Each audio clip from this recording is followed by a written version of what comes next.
Glória a Deus, aleluia, nosso Deus é bom e a gente tem aprendido coisas tremendas aqui e vamos ouvir um pouquinho mais de Deus agora. Para quem não me conhece, meu nome é Lúcia Tomasi, faço parte dessa equipe tremenda aqui, sou pastora, mãe, avó, de tudo aqui. Quem aqui é pastora, mãe, avó, dona de casa, cuida da igreja, glória a Deus, mulheres poderosas que estão aqui, mas homens poderosos que dão suporte, que são uma bênção na nossa vida. Queria orar com vocês, pede para o Senhor vir e falar aquilo que você precisa ouvir.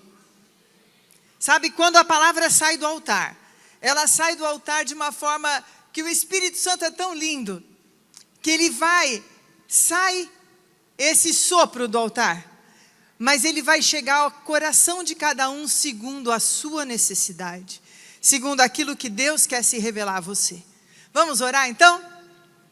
Pai, em nome de Jesus, hoje nos colocamos diante da Tua presença e pedimos, ó Deus, fala conosco mais essa vez. Ó Deus, temos recebido tanto de Ti, temos visto o Teu cuidado, o Teu amor, a Tua palavra, a esperança que tem se renovado esses dias. Fala mais uma vez, ó Deus, fala mais uma vez, para que a hora que nós saiamos desse lugar, sejamos realmente outras pessoas transformadas, renovadas em Ti, em nome de Jesus. Eu quero ler um texto da palavra de Deus com vocês, que está no Salmo 19, do 2 ao 4. Posso abrir aqui, mas se puserem aqui atrás é melhor, porque aqui às vezes fica pequenininho, né? Para a gente colocar aqui a Bíblia, né? A gente usa a Bíblia grande. Mas eu vou ler com vocês, presta atenção.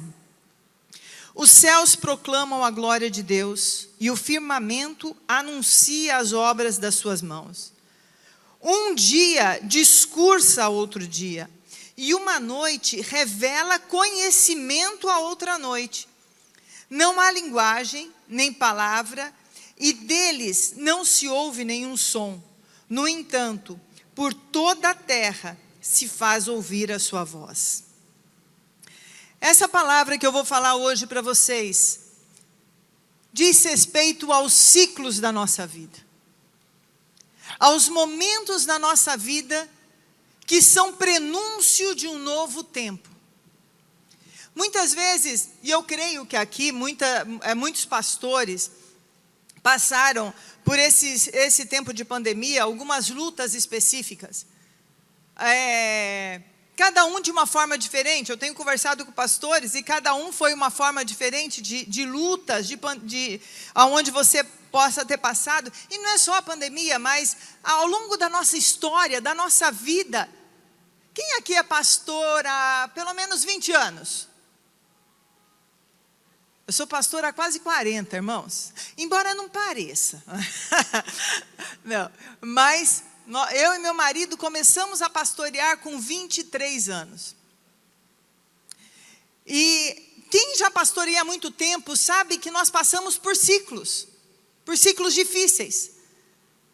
Quando nós chegamos em São Paulo, há mais de 30 anos atrás, nós viemos assumir uma igreja, nossos líderes tinham nos mandado, uma igreja muito antiga, e quando nós chegamos nessa igreja, essa igreja estava com problemas tão graves, tão sérios, nós tínhamos apenas 28 anos, e assumimos uma igreja com problemas graves e sérios, e nós tivemos, durante esse começo, 7 anos de um ciclo difícil. Eu falo, nós temos 7 anos de choro.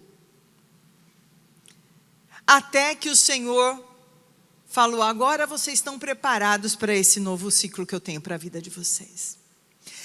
Quando essa palavra que nós lemos, ela fala que a noite, ela nos traz conhecimento para aquilo que vai acontecer no dia seguinte.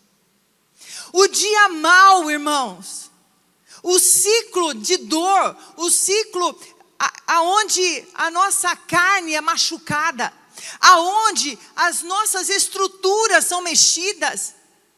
Como a palavra de Deus sempre lhe usa a noite para falar esses dias maus, o choro pode durar uma noite, mas a alegria vem pela manhã.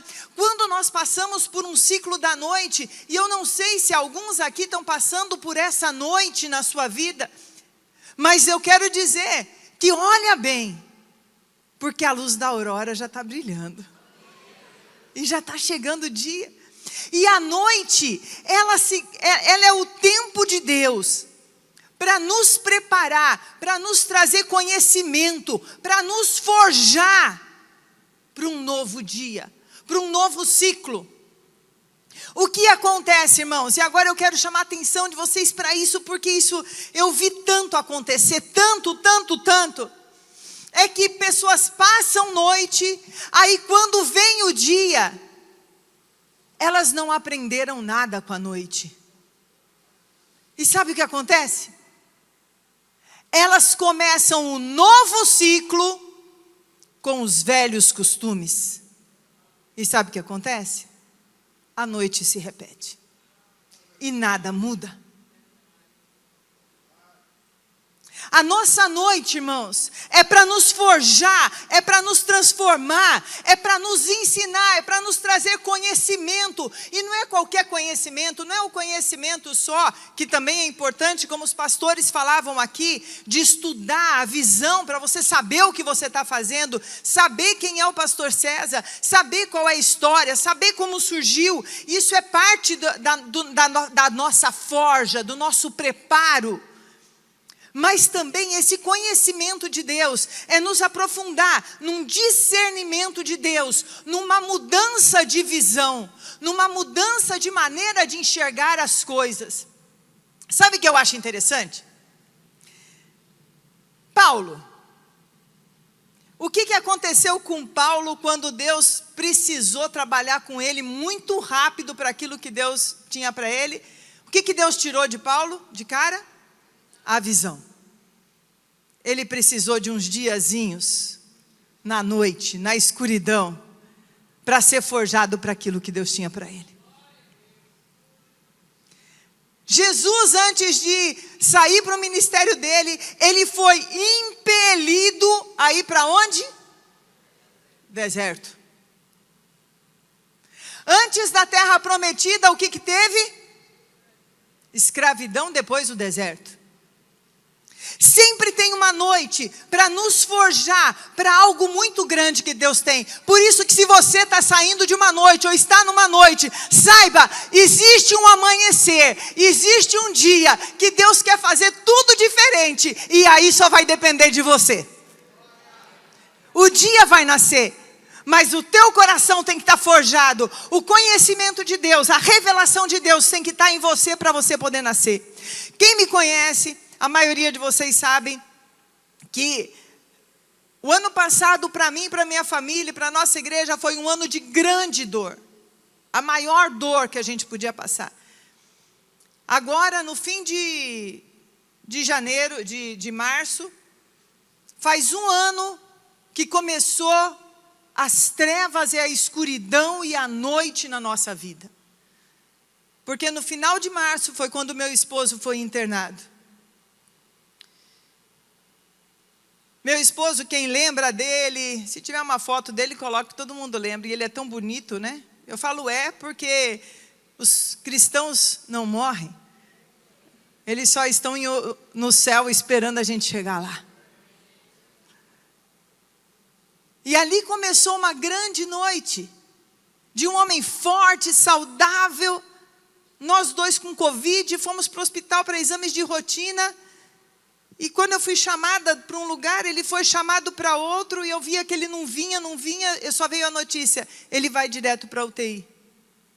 Eu falei, mas ele estava bem, ele veio dirigindo no carro comigo, ele estava dirigindo, como assim?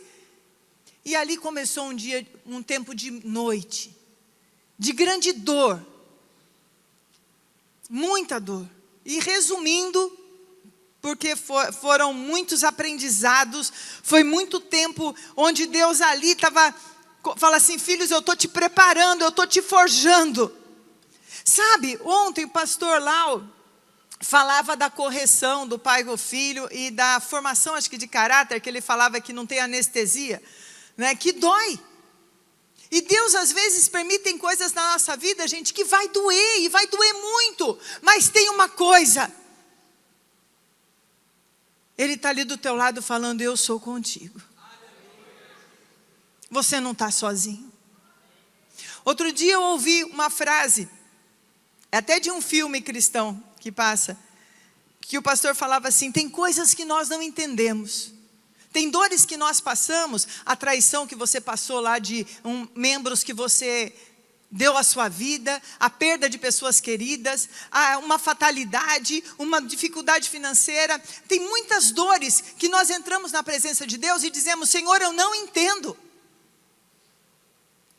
E nós vamos passar por dores que nós não entendemos. E ele falava num aconselhamento, ele falou, e eu já tentei 2 formas de passar pelas dores.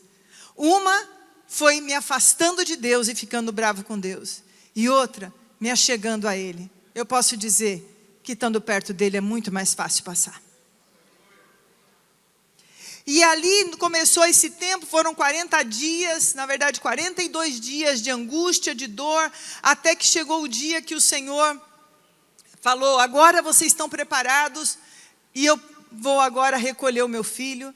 E assim recolheu o meu esposo e o amor da minha vida, a pessoa que eu dividi 40 anos dos meus dias, o homem que me fazia sentir amada todos os dias, o Senhor decidiu tirar.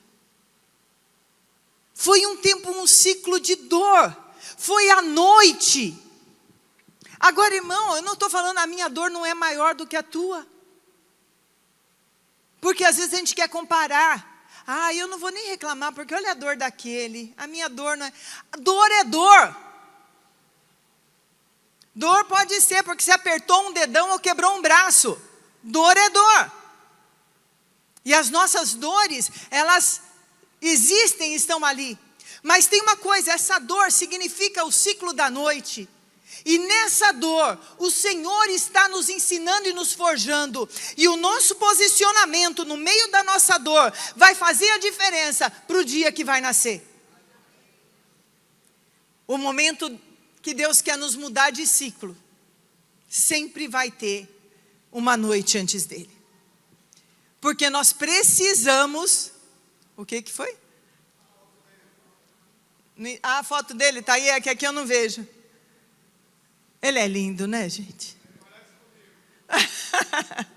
Lembra você?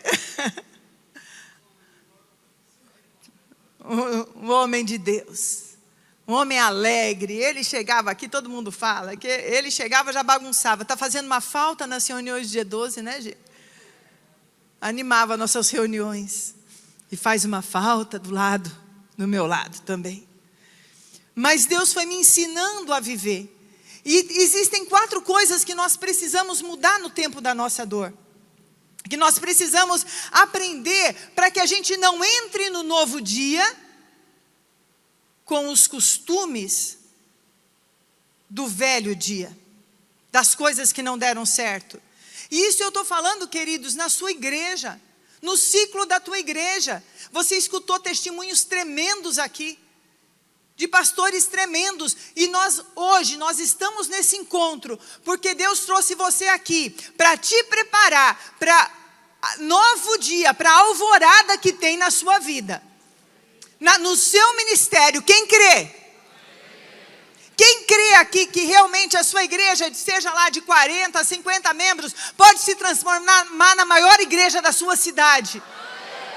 Como a pastora Cláudia ou o pastor César, não sei qual dos dois falou, alguém deles falou assim, de ser alguém que realmente tenha influência política. Por quê? Porque tem uma voz naquele lugar que você está. Eu creio que Deus pode fazer isso. A primeira coisa que nós precisamos se chama libertação. Sabe a libertação do quê? Que vem por uma mudança de mente. Nossos corações às vezes estão acorrentados e presos em decretos feitos por pessoas. Alguém já decretou maldição sobre a sua vida? Esses dias a gente estava em oração, nós lembramos de uma autoridade espiritual que tinha decretado maldição sobre o nosso ministério. E vamos entrar em guerra. Eu vou aceitar aquilo? Às vezes essa maldição e essa libertação precisa vir de você mesmo, porque você mesmo já decretou sobre a sua vida de que você nunca vai conseguir ser igual. Quando você vê um testemunho como desses 2 pastores que vieram aqui, o testemunho como o do pastor Jairo ontem, tremendo testemunho aquilo, quando você escuta testemunhos de coisas assim, qual é o pensamento que vem ali? Mostra o quanto a tua mente tem que ser renovada através de uma libertação pelo sangue de Jesus. Se o pensamento que vem na tua mente é assim, legal. Alguns até pensam com aquele pensamento invejoso. Duvido que foi desse jeito. Imagina. Tem invejoso no meio do povo de Deus? Tem, gente. Tem sim. Não devia, mas tem. Mas... ou aquele pensamento, que lindo, né? Mas eu nunca vou conseguir isso. Não vou nem sonhar, porque depois eu me decepciono. Irmãos, hoje é dia de libertar a mente, tirar as amarras, tirar os limites, romper limites que nós colocamos na nossa mente. Por que não? Mas olha só, fazem já 30 anos que eu estou no ministério e não mudou. Por que vai mudar? Não mudou, porque cada noite que você passou, quando amanheceu, você continuou com os velhos costumes, você continuou com os velhos pensamentos, você continuou com as velhas amarras e os velhos limites. E hoje é rompido isso, pela autoridade do nome de Jesus, pelo sangue de Jesus que virá sobre a vida de cada um de vocês. Glória a Deus! Glória a Deus. A segunda coisa, eu tenho que ir rápido, eu sei que aqui daria para a gente falar um monte, mas porque a gente tem uma bênção muito grande ainda, o nosso pastor César vai ainda ministrar para nós, e nós temos que estar pronto para isso. A segunda coisa é a cura da nossa alma. A cura da nossa alma fala de uma mudança de visão, como eu enxergo as coisas. Quem lembra aquela passagem quando Eliseu foi perseguido pelo exército, porque ele descobria tudo o que ia acontecer? Eu vou resumir rápido aqui, né? E um exército veio, e o profeta Eliseu ali, cercado por aquele exército, o moço dele, quer dizer, aquele ajudante de Eliseu, que ele sai e vê aquele exército, fala, meu Senhor, olha o que está nos rodeando. O que significa esse servo de Eliseu? A nossa visão antiga. A nossa visão antiga é assim, está muito difícil pregar o evangelho. Meu Senhor, depois da pandemia ninguém quer vir para a igreja. Olha só, as pessoas, a nossa visão antiga, ela olha o natural. A nossa visão antiga, ela é delimitada pelas experiências de fracasso que nós tivemos. Eu já fracassei ali, vou fracassar de novo, nem vou tentar. Pelas traições que sofremos. Amado, se Jesus foi traído, você não é melhor do que ele. E ele foi traído perdendo a própria vida, na verdade, entregando a sua própria vida. Assim, irmãos, isso não pode ser a visão que nós vamos carregar. Eu não vou me entregar para as pessoas, não. Eu não vou pastorear com toda essa dedicação. Aquele pastor falou da importância da gente estar supervisionando, da gente estar envolvendo. Não adianta. É aquela visão por causa de fracassos no passado. A visão baseada em situações é a visão natural. E quando o Espírito de Deus vem a nós com uma cura, Ele nos mostra aquilo que só o Espírito Santo pode ver. A visão natural, irmãos, eu não estaria aqui pregando para vocês agora. Eu perdi o amor da minha vida, eu perdi o meu pastor, a minha igreja perdeu o pastor, perderam pais. Eu tive que consolar o povo. Na visão natural, se eu quisesse ficar lambendo as minhas feridas, eu estaria hoje chorando num canto e falando: ai, como é que eu vou substituir o Marco? Eu não vou substituir o Marco, porque Deus não precisa que ninguém substitua ninguém. Ele cumpriu a carreira dele, e Deus precisa de mim agora, como eu sou, do jeito que eu sou.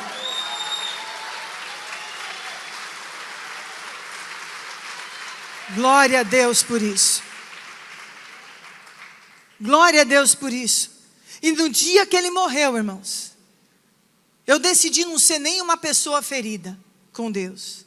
Na hora que chegou a notícia, Deus foi tão bondoso, porque cada cuidado que Deus permitiu que a gente tivesse com ele, eu tinha acabado de estar com ele na UTI, embora eu visse que já não tinha mais vida ali, mas pude ter meu último momento. Uns 10 minutos depois, chegou a notícia que ele tinha falecido.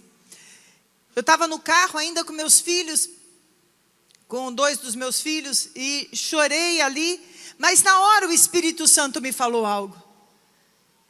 Não pergunte por quê, e seja grata pelos anos que você teve, pelo esposo que você teve, por tudo aquilo que você teve, pelo pai dos seus filhos que ele foi. Seus filhos estão criados, você não tem motivo para reclamar. E ali eu tomei a decisão.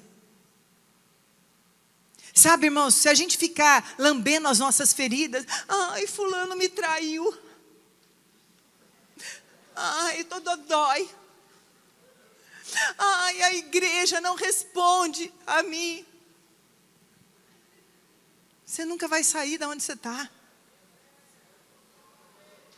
Uma noite vem a outra noite, e o dia vai trazer a mesma pessoa, sem ser forjada, sem ser curada, sem ser liberta. E o terceiro ponto. Vem aí o terceiro ponto. Mudança de estratégia. É a hora que nós precisamos de uma coisa que se chama discernimento espiritual. Ouvir a voz do Espírito. Quando a gente é liberto, a gente é curado, a gente está pronto para entrar nesse outro lugar, que é ser pessoas com discernimento espiritual. Irmãos, não existem guerras que você use a mesma estratégia. Ai, foi assim que foi feito lá em 1980. Então tem gente que ainda está querendo fazer no grupo de jovens, ainda fazer a reunião de mocidade. Não sei na sua época se era mocidade, na minha época. Era na sua, gente? Alguém aqui era da época da mocidade? Bendito seja a voz. Ai, vamos fazer igual a nossa reunião de mocidade. Ah, de Senhor, elevo a... Gente, isso é do tempo que eu me converti, 79. Era uma bênção a mocidade nossa lá. A nossa igreja lá, que eu me converti em Votorantim, o pai do Marco era pastor lá, e era maravilhoso. A gente ganhava a alma em penca, mas passou o tempo da mocidade. A estratégia é outra. A estratégia vai mudando, e até durante o nosso ministério, a estratégia desse ano não é igual a estratégia do ano passado. Linda a estratégia que Deus deu para o pastor Eline e pastor Lau, e eu fiquei tão feliz, porque quando o pastor Lau contou isso numa reunião, Deus tinha me dado uma estratégia muito semelhante, só que era sem continuidade. Agora minha cabeça já está aqui, Eline. De como é que eu vou fazer o restante do ano agora. De fazer exatamente, eu fiz uma rede de mulheres com mesas, só que eram mesas para 6 mulheres, cada líder levava a mesa, encheu de visitante a igreja, aquela coisa mais linda que foi. E eu falei, é uma estratégia do Espírito Santo para esse tempo, porque se falou com eles lá em Brasília e falou comigo aqui em São Paulo, é porque é uma estratégia de Deus. Então mesmo nós temos... A base a gente não muda. A visão que a gente quer, G12, que são os 12, levantar os seus 12, aquilo que o apóstolo Milton falou ontem, de ter os 12 fechados, poderosa aquela palavra, as células, que é a base, isso não muda. Mas a gente mexe as águas da forma de envolver. e de trazer algo novo para o povo. Vocês perceberam que quando o povo, Josué foi fazer a conquista, e ia conquistando as cidades, não existia a mesma estratégia para nenhuma guerra. Davi nunca repetia as estratégias.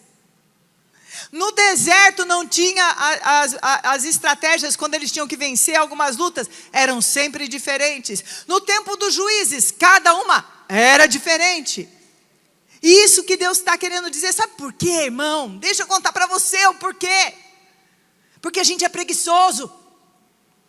Porque a gente quer que alguém pense e ore por nós. E busque a vontade de Deus por nós. O que você está fazendo, irmão? Uma vez a gente conheceu uma pessoa, isso foi com o Marco, que ele ia sempre na nossa igreja, um momento que a nossa igreja estava vivendo muito bom assim, e ele ia na nossa igreja para saber o que a gente estava fazendo. Foi quando a gente começou com a visão na igreja, tudo, e ele falava assim, sabe o que é? Gente, isso é sério, eu não estou brincando, é que eu tenho o dom da cópia. Vocês já conheceram o dom da cópia, gente? Pois é, o irmão lá tinha o dom da cópia. Algum lugar na Bíblia ele achou isso, que ele tinha o dom da cópia. Então ele tinha, porque ele tinha preguiça de gastar tempo na presença de Deus e falar, Senhor, aonde tua nuvem está indo? De gastar tempo na presença de Deus para ter um discernimento espiritual, de poder enxergar a nuvem de Deus. Para onde vai tua nuvem, Senhor? O que o Senhor tem para mim hoje? Qual é a tua estratégia para mim hoje? Para esse tempo que eu vivo, qual é a tua estratégia, ó Pai? E o último ponto, amadurecimento.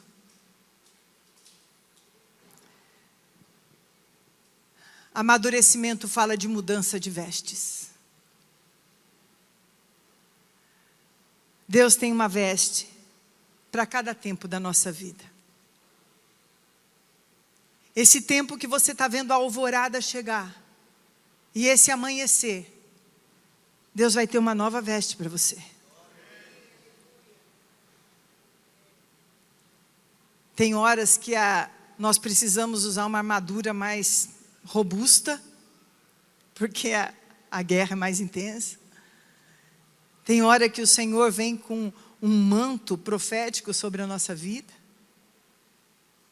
Cada hora Deus muda a nossa veste. Mudar a nossa veste fala de amadurecer. Deixar de ser criança. Amados, eu estou falando aqui para pastores. Não existe nada mais triste para o rebanho do que um pastor infantil. De um pastor que não amadurece. Um pastor que não entende que o lugar dele é amar suas ovelhas, cuidar delas, perdoá-las, apesar de.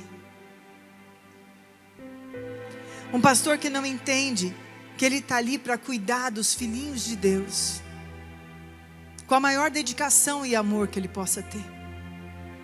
Assim como tem pais que não amadurecem, e que eles tratam seus filhos como iguais, como se eles fossem da mesma idade. Assim tem pastores que também, bateu, levou. E sabe, a pessoa madura é a pessoa que se dá mais, é a pessoa que ama mais, é a pessoa que perdoa mais, é a pessoa que se importa menos com o que ela está sentindo, porque eu já não estou sentindo disso, eu não estou sentindo daquilo, e entrega tudo isso no altar de Deus e fala, Senhor, que o meu sentimento eu troque pelo teu.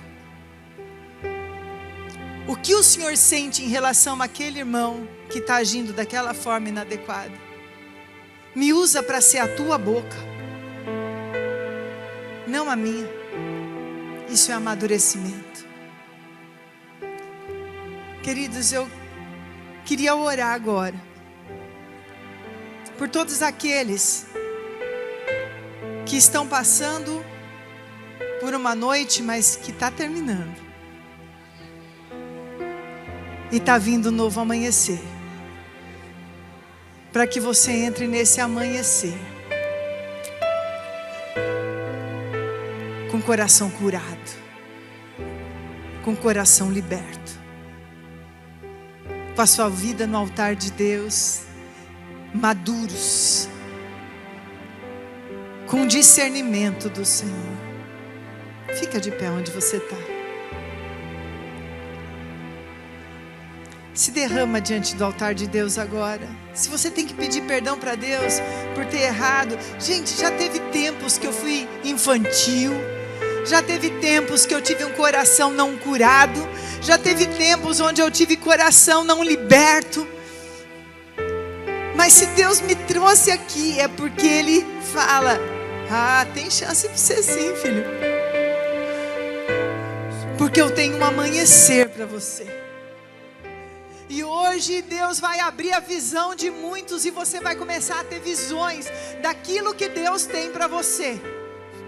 A visão, e depois você vai desenhar, colocar figura no seu livro dos sonhos, e você vai começar a falar: essa visão é de Deus, e Deus tem isso para mim, e eu não vou olhar o meu passado, eu não vou olhar a minha noite como achando que aquele dia anterior vai se repetir, porque esse dia agora, essa noite é só um tempo de prenúncio para um novo dia que vem sobre a minha vida. Pai, em nome de Jesus, agora vem, Senhor, e traz uma libertação sobre a vida do teu povo. Senhor, nesse momento, aplica o sangue de Jesus, o poderoso sangue de Jesus, ó Deus, em cada mente, nos corações feridos, ó Deus, nas lembranças de fracasso, nas lembranças de dor, e traz cura, Senhor. Traz cura àqueles que estavam amarrados, ó Pai, repetindo estratégias antigas, com medo de ver o novo, com medo de ousar. Que hoje haja uma quebra dessas correntes e uma libertação no meio do teu povo, ó Deus. Senhor, que venha um novo dia, que eles vejam, ó Deus, o alvorecer, que eles vejam, Senhor, esse tempo que abre um novo sol, uma nova esperança, mas também é um novo tempo. Oh Pai amado, não para repetir as coisas do passado, mas é um novo tempo para viver aquilo de novo que o Senhor tem. Senhor, essa manhã, troca as vestes dos teus filhos, ó Deus. Traz um tempo de amadurecimento. Pastores que não são crianças, porque a tua palavra diz que o pastor que é criança é maldição para o rebanho. Oh Deus, é castigo para um povo que não te obedece. Mas traz aqui, ó Deus, pastores maduros, pastores, ó Deus, que se alegram com o seu chamado, que se sentem honrados pelo seu chamado. Oh Pai, que te agradecem por esse chamado lindo que o Senhor tem dado. Que sejam realmente pastores que refletem o teu amor e a tua glória, Jesus. Pai, começa um novo tempo em cada igreja, em cada pessoa hoje, Pai, em nome de Jesus. Aleluia, aleluia, glória a Deus, oh, aleluia. Onde eu irei, se eu não tenho pra onde voltar? Só tenho você, Deus, palavras de vida eterna. Pra onde eu irei, se eu não tenho pra onde voltar? Só tenho você, Deus, palavras de vida.